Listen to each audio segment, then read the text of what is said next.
निकल के छाँव से फिसल के। Hello guys, welcome back in other video. Welcome to technical सक्खर। दोस्तों, आज की इस वीडियो में मैं आपको बताऊंगा कुछ इस तरह की वीडियो एडिटिंग जो कि आप सैंपल वीडियो में देख चुके हैं। दोस्तों, इस तरह की वीडियो को बनाने के लिए आपको क्या करना होगा, वीडियो को ना लाइक करना होगा और चैनल को ना सब्सक्राइब करना होगा। और सब्सक्राइब करने के बाद बेल आइकन को लाजमी से प्रेस करना होगा। और वीडियो एडिट करने के लिए जो भी मटीरियल यूज़ करूँगा उन सब की लिंक डिस्क्रिप्शन में आपको मिल जाएगी, तो आप वहाँ से जाके डाउनलोड कर लें। दोस्तों, मैं आपसे ये रिक्वेस्ट करूँगा कि मुझे इंस्टाग्राम पर लाजमी से फॉलो करें, क्योंकि आपको अगर कोई भी इशू हो, कोई मसला हो या कोई बात आपको समझ नहीं आती तो आप इंस्टाग्राम पे मुझसे रब्ता कर सकते हैं। वहाँ पर जो है आप कुछ भी पूछ सकते हैं, उसका रिप्लाई मैं आपको वहाँ पे करूँगा। तो चलिए शुरू करते हैं।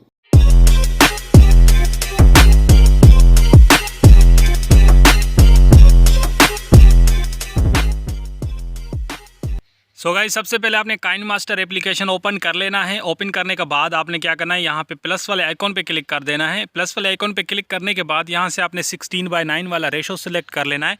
16:9 वाले रेशो पे आप जैसे क्लिक करेंगे तो आपकी गैलरी ओपन हो जाएगी, या फिर आपको ऊपर मीडिया का ऑप्शन मिलेगा। तो हर काइनमास्टर के अंदर जो है अलग फीचर होते हैं, ठीक है। उसके बाद आपने क्या करना है, एक फ़ोटो सिलेक्ट कर लेनी है। तो मैं यहाँ पे फ़ोटो सिलेक्ट कर लेता हूँ। आप अपनी कोई भी फ़ोटो सिलेक्ट कर सकते हैं अपनी पसंद की। उसके बाद आपने फ़ोटो पे क्लिक करके नीचे आ जाना है। यहाँ पर आपको एक विग्नेट का ऑप्शन देखने को मिलेगा, तो आपने विग्नेट वाले ऑप्शन पे क्लिक कर देना है। विग्नेट पे क्लिक करने के बाद इसे आपने इनेबल कर देना है। विग्नेट को इनेबल करने के बाद अब आपने क्या करना है, अब आपने यहाँ पर एडजस्टमेंट पे क्लिक कर देना है। एडजस्टमेंट पे क्लिक करके फिर जो ब्राइटनेस है इसे आपने बिल्कुल कम कर देना है। उसके बाद आपने ओके कर देना है। ओके करने के बाद आपने यहाँ पे इसकी टाइमलाइन को बढ़ा देना है। जितना आपका स्टेटस है, तो आप अपने फ़ोटो की जो टाइमलाइन है उतने जो है तकरीबन 15 सेकंड तक आप कर दें, जितना आप जो है अपने हिसाब से बनाना चाहते हैं। उसके बाद आपने फर्स्ट में आना है और यहाँ पर आपको लेयर का ऑप्शन देखने को मिलेगा, तो आपने लेयर वाले ऑप्शन पर क्लिक कर देना है और मीडिया पर क्लिक करना है। मीडिया पर क्लिक करने के बाद यहाँ से आपने एक वीडियो सेलेक्ट करनी है। इस वीडियो की लिंक डिस्क्रिप्शन में आपको मिल जाएगी। तो उसके बाद आपने सेंटर वाले ऑप्शन पे क्लिक करना है और सेंटर वाले ऑप्शन पे क्लिक करने के बाद यहाँ से आपने फिट टू फुल स्क्रीन पे क्लिक करके इस टेम्पलेट को फुल स्क्रीन में कर देना है। उसके बाद नीचे आ जाना है। यहाँ पर आपको एक ऑप्शन देखने को मिलेगा साउंड का, इस पर आपने क्लिक करना है। साउंड पे क्लिक करने के बाद यहाँ से इसके साउंड को आपने ऑफ़ कर देना है। साउंड को ऑफ़ करने के बाद, क्योंकि हम जो है यहाँ पर एक और साउंड लगाने वाले हैं, ठीक है। उसके बाद नीचे आ जाना है और नीचे आने के बाद यहाँ पर आप कोई लेयर का ऑप्शन देखने को मिलेगा। लेयर पे क्लिक करना है और मीडिया पे क्लिक करना है। मीडिया पे क्लिक करने के बाद यहाँ से आपने एक फ़ोटो सिलेक्ट करनी है। आपने इस फ़ोटो को जो है यहाँ पर रोटेट कर देना है, ठीक है। रोटेट करने के बाद उसके बाद आपने इस फ़ोटो को जो है इस फ्रेम के अंदर फिट कर देना है। तो आप अपनी कोई भी फ़ोटो सिलेक्ट कर सकते हैं। मैंने ये फ़ोटो यहाँ पर सिलेक्ट की है, ठीक है गाइज़। उसके बाद आपने इससे अच्छे तरीके से ऐड कर लेना है। तो मैं यहाँ पे इसे ऐड कर लेता हूँ, ठीक है। उसके बाद नीचे आ जाना है। यहाँ पर आपको एक ऑप्शन देखने को मिलेगा क्रॉपिंग का। क्रॉपिंग पे क्लिक करना है और यहाँ पर आपने इसे अच्छे तरीके से क्रॉप कर देना है। और क्रॉप करने के बाद आपको यहाँ पर जो मास्क का ऑप्शन देखने को मिलेगा, आपने इस मास्क पे क्लिक करना है। तो मैं यहाँ पे मास्क को इनेबल करता हूँ, ठीक है। मास्क पे जैसे आप इसे मास्क को इनेबल करेंगे, नीचे देखें यहाँ पर आपको फीदर का ऑप्शन मिलेगा, इसको आपने बढ़ा देना है, ठीक है गाइस। उसके बाद आपने क्या करना है, इसे आपने यहाँ पे बैक करना है और बैक करने के बाद इसे आपने अब एडजस्ट करना है अपने हिसाब से। उसके बाद डन कर देना है, पर डन करने से पहले इसकी टाइमलाइन को बढ़ा देना है जितना आपका स्टेटस है, ठीक है गाइस। उसके बाद आपने फर्स्ट में आ जाना है। फर्स्ट में आने के बाद यहाँ पे आप क्या कर सकते हैं, यहाँ पर आपने अगेन यहाँ पे लेयर वाले ऑप्शन पे क्लिक करना है और यहाँ पर आपने क्या करना है, मीडिया पे क्लिक करना है। मीडिया पे क्लिक करने के बाद अब एक और फोटो आपने सिलेक्ट करना है, ठीक है गाइज। आपने इस फोटो को यहाँ पे क्रॉप करना है। क्रॉपिंग वाले ऑप्शन पे आ जाना है। क्रॉपिंग पे आकर यहाँ पर इसे आपने 1 by 1 वाला जो क्रॉपिंग है आपने कर देनी है। तो मैं इसे क्रॉप कर देता हूँ और यहाँ पर आप इस तरीके से इसे क्रॉप कर दें और यहाँ पर आपने इसे क्या करना है, मास्क को इनेबल कर देना है। तो मास्क को इनेबल करने के बाद आपने इसकी जो फीडर है यानी कि शेप पे आपने क्लिक करना है। शेप पे क्लिक करने के बाद ये वाला शेप आपने यहाँ पे लगा देना है। ये वाला शेप लगाने के बाद बैक करना है और बैक करने के बाद यहाँ से आपने क्या करना है, इसकी फीडर को भी आपने बढ़ा देना है। तो मैं इसकी फीडर को बढ़ा देता हूँ। उसके बाद आपने इसे यहाँ पर ऊपर वाला जो छोटा सा फ्रेम आपको देखने को मिल रहा है, इस फ्रेम के अंदर आपने इस फ़ोटो को ऐड कर लेना है। इस तरीके से मैं यहाँ पे ऐड कर लेता हूँ। उसके बाद इसकी टाइमलाइन को आपने बढ़ा देना है और टाइमलाइन को बढ़ाने के बाद आपने फर्स्ट में आ जाना है। फर्स्ट में आने के बाद यहाँ पे अगेन लेयर वाले ऑप्शन पे क्लिक करना है, मीडिया पे क्लिक करना है। मीडिया पे क्लिक करने के बाद यहाँ से आपने क्या करना है, एक और फोटो आपने यहाँ पे सिलेक्ट कर लेना है। आप अपने कोई भी फ़ोटो सिलेक्ट कर सकते हैं। यहाँ पर मैंने ये फ़ोटो सिलेक्ट किया है। क्रॉपिंग पे आ जाना है। यहाँ पे क्रॉपिंग पे क्लिक करने के बाद अगेन आपने इसे क्रॉप करना है अपने फ्रेम के हिसाब से। तो मैं इसे क्रॉप कर देता हूँ। मास्क को आपने यहाँ पे लाजमी से इनेबल करना है।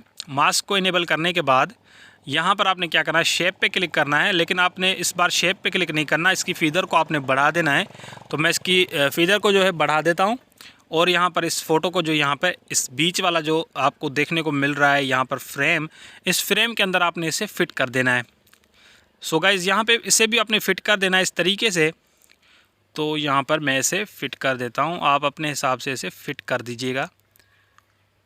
ठीक है गाइज़, तो इस तरीके से आपने इसे फ़िट कर देना। आपको जितना टाइम लगता है आप लगा सकते हैं, ठीक है। और यहाँ पर इसे ऐड करने के बाद यहाँ पर आपने इसके फ़ोटो की टाइमलाइन को बढ़ा देना है जितना आपका स्टेटस है। उसके बाद आपने फर्स्ट में आ जाना है और अगेन लेयर वाले ऑप्शन पे क्लिक करना है और मीडिया पे क्लिक करना है। मीडिया पे क्लिक करने के बाद आपने एक फ़ोटो सेलेक्ट करना है और इस फ़ोटो को भी आपने क्रॉप करना है। क्रॉपिंग पे चले जाना है। क्रॉपिंग पे जाने के बाद इसकी दोनों साइड्स को आपने क्रॉप कर देना है इस तरीके से। सो मैं यहाँ पे इसे क्रॉप कर लेता हूँ। क्रॉप करने के बाद यहाँ पर आपको मास्क पे क्लिक करना होगा। मास्क को इनेबल करने के बाद शेप पे क्लिक करना है और यहाँ पर मैं शेप वाले ऑप्शन पे क्लिक कर देता हूँ और नीचे आ जाता हूँ। यहाँ पर ये वाला आपने यहाँ पर जो शेप है सिलेक्ट करके इसे बैक करना है। ठीक है, मैं बैक करता हूँ और इसकी फ़ीदर को बढ़ा देता हूँ। ठीक है गाइज़, तो इस तरीके से इसकी फ़ीदर को आप ये बढ़ा दें। उसके बाद आपने अगेन बैक करना है और इस नीचे वाली फ्रेम के अंदर आपने इस फ़ोटो को फ़िट कर देना है। तो मैं यहाँ पे इस फ़ोटो को यहाँ पे इस फ्रेम के अंदर फ़िट कर देता हूँ। तो यहाँ पर इसे थोड़ा सा मैं रोटेट कर देता हूँ और यहाँ पर इसे मैं यहाँ पे फ़िट कर देता हूँ। ठीक है गाइज, इस तरीके से आपने इसे तीनों फ़ोटो को यहाँ पे फ़िट कर देना है। और फिट करने के बाद अब आपने क्या करना है, यहाँ पर टेम्पलेट पे क्लिक करना है और यहाँ पर 3 डॉट वाला ऑप्शन आपको देखने को मिलेगा। 3 डॉट पे क्लिक करना है और यहाँ पर सेकंड नंबर ऑप्शन आपको ब्रिंग टू फ्रंट, आपने इस पर क्लिक कर देना है। उसके बाद आपने क्या करना है, नीचे आ जाना है। आपको यहाँ पर लास्ट में एक ऑप्शन देखने को मिलेगा ब्लेंडिंग का, तो यहाँ पर ब्लेंडिंग पे क्लिक करना है और यहाँ पर नीचे स्क्रीन पे आपने क्लिक कर देना है। तो मैं यहाँ पे स्क्रीन पे क्लिक कर देता हूँ तो इसका ब्लैक पार्ट ख़त्म हो जाएगा। उसके बाद ओके कर देना है। ओके करने के बाद अब आपने फर्स्ट में ही आ जाना है और यहाँ पे लेयर वाले ऑप्शन पे क्लिक करना है और यहाँ पर इफ़ेक्ट पे क्लिक करना है। इफ़ेक्ट पे क्लिक करने के बाद नीचे आ जाना है। यहाँ पर आपको बेसिक इफ़ेक्ट्स का ऑप्शन देखने को मिलेगा। बेसिक इफ़ेक्ट्स पे आपने क्लिक कर देना है और यहाँ से आपने ब्लर को सिलेक्ट कर लेना है। सो गाइज, ब्लर को सिलेक्ट करने के बाद बैक करना है और इस ब्लर को आपने फुल स्क्रीन में यूँ कर देना है। फुल स्क्रीन में करने के बाद सेटिंग पे क्लिक करना है। सेटिंग्स पे क्लिक करने के बाद इसकी जो सेटिंग है इसे आपने, ये ब्लर की जो स्मूथिंग है इसे आपने बढ़ा देना है। ठीक है गाइज, और उसके बाद इसकी टाइमलाइन को भी बढ़ा देना है जितना आपका स्टेटस है। ठीक है गाइज, यहाँ पे मैं इसकी टाइमलाइन को बढ़ा देता हूँ। उसके बाद 3 डॉट वाला ऑप्शन आपको देखने को मिलेगा। इस पर क्लिक करके यहाँ पर नीचे आपको ऑप्शन मिलेगा सेंड टू बैक, तो सेंड टू बैक पे आपने क्लिक कर देना है। ठीक है गाइज, इस तरीके से आपने इसका बैकग्राउंड ब्लर कर देना है। उसके बाद आपने क्या करना है, अगेन लेयर वाले ऑप्शन पे क्लिक करना है और मीडिया पे क्लिक करना है। मीडिया पे क्लिक करने के बाद यहाँ से टेम्पलेट वीडियो सेलेक्ट कर लेनी है। इसकी लिंक मैंने डिस्क्रिप्शन में दे रखी है। सो गाइज, इस टेम्पलेट को सिलेक्ट करने के बाद आपने इसके साउंड पे क्लिक करना है और इसके साउंड को आपने यहाँ पर ऑफ़ कर देना है। साउंड को ऑफ़ करने के बाद आपने बैक करना है और नीचे आ जाना है। यहाँ पर आपको ब्लेंडिंग पे चले जाना है। अगेन आपने ब्लेंडिंग वाले ऑप्शन पे क्लिक करना है और इसकी जो ब्लेंडिंग पे जाकर आपने इसे स्क्रीन कर देना है, तो इसका ब्लैक पार्ट जो है वो ख़त्म हो जाएगा। सो गाइज, इस तरीके से आपने इसे ब्लेंडिंग पे क्लिक करके इसे बना लेना है। अब देखें यहाँ पर कुछ इस तरीके से हमारी वीडियो बन चुकी है। अब आपने क्या करना है, इस जो यानी कि इस वीडियो के अंदर आप ऑडियो ऐड करना चाहें तो ऑडियो पे क्लिक करना है और यहाँ पर आपके फ़ोल्डर्स को आपको ऑप्शन देखने को मिला। फ़ोल्डर्स पे क्लिक करके किसी भी फ़ोल्डर से आप ऑडियो उठा सकते हैं। उसके बाद आपने क्या करना है, इसके जो फालतू पार्ट्स हैं वो कट करने हैं। वो कैसे कट करने हैं, नीचे आ जाना है आपने एंड में आने के बाद जो फालतू पार्ट आगे जा रहा है जो लेयर, उस पर क्लिक करना है। ये देखिए यहाँ पर मैंने इस पर क्लिक किया और ऊपर सीजर का ऑप्शन मिलेगा और सेकंड नंबर ऑप्शन आपको trim to right of plate, आपने इस पर क्लिक कर देना है। इसी तरीके से जितने भी फालतू पार्ट आगे जा रहे हैं तो आपने सबको कट कर देना है। कट करने के बाद इस तरीके से हमारी वीडियो बन चुकी है। उसके बाद वीडियो को सेव करना है। सेव करने का तरीका बिल्कुल ईजी है। एरो पे क्लिक करना है और यहाँ पे एक्सपोर्ट वाला ऑप्शन आपको देखने को मिलेगा। एक्सपोर्ट पे क्लिक करके वीडियो सेव कर लेनी है। सो गाइज, वीडियो पसंद आई है तो उसे लाइक कर दें और चैनल पर नए हैं तो सब्सक्राइब कर दें। मैं मिलूंगा आपसे नेक्स्ट वीडियो में, तब तक के लिए अल्लाह हाफिज़।